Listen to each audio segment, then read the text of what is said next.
Is James Dorsey. He's an adjunct senior fellow at the S. Rajaratnam School of International Studies. Really good to have you back with us, James.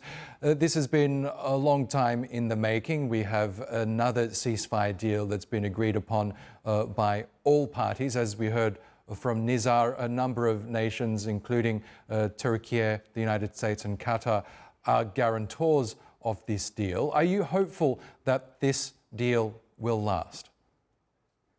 Oscar, good to be with you. I think, as a number of analysts have suggested, we're going to see a ceasefire. The question is for how long. We're going to see the release of Hamas-held captives in exchange for Palestinians incarcerated by Israel. First of all, we don't know exactly what the modalities of all of this are. One must assume that even though the modalities have not been announced, they have been agreed upon, which I think is encouraging to believe that this first phase of the agreement will take place. What happens after that is anybody's question. In other words, we don't know that Israel is going to be committed to this agreement. Israel has been clear from the beginning that it was forced to sign on to the Trump 20-point proposal. At the same time, Hamas is probably not going to be very happy with this. Hamas is putting its trust in the fact that President Trump, the U.S.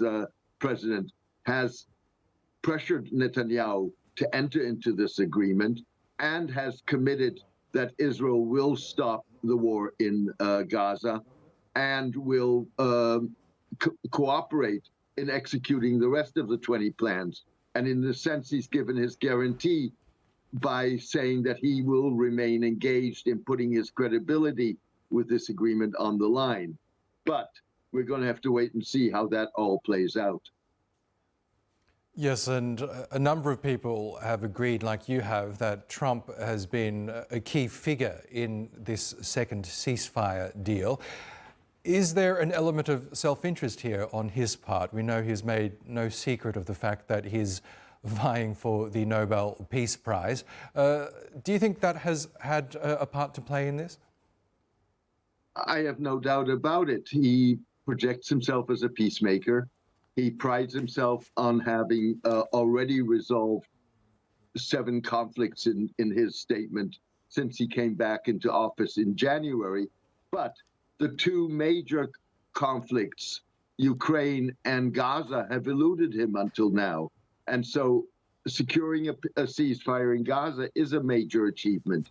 I think we got to keep in mind that this would not have happened without Donald Trump. Now, it also would not have happened without the other mediators, Qatar, Egypt, Turkey.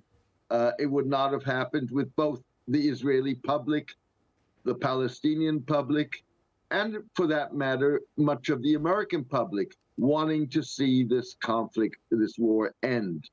But as with anything, Donald Trump is going to exploit this for his political and personal interests. Yes, you mentioned the pressure that Israel had faced both internally and externally. It seemed, though, for a while that the Israeli government simply didn't care about the growing calls and condemnation over its genocide in Gaza. Has that played a part in getting Israel to come on board to this deal, do you think, the growing international pressure as well as the pressure at home?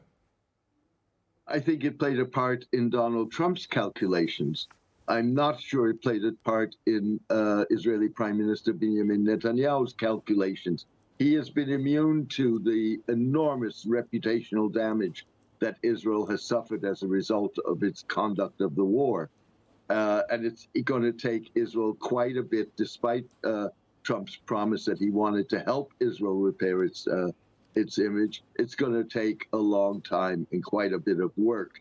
I think that if Netanyahu had had his way, this war would continue. Okay, James Dorsey, thank you as always for joining us on the program. It was a pleasure. Thank you for having me.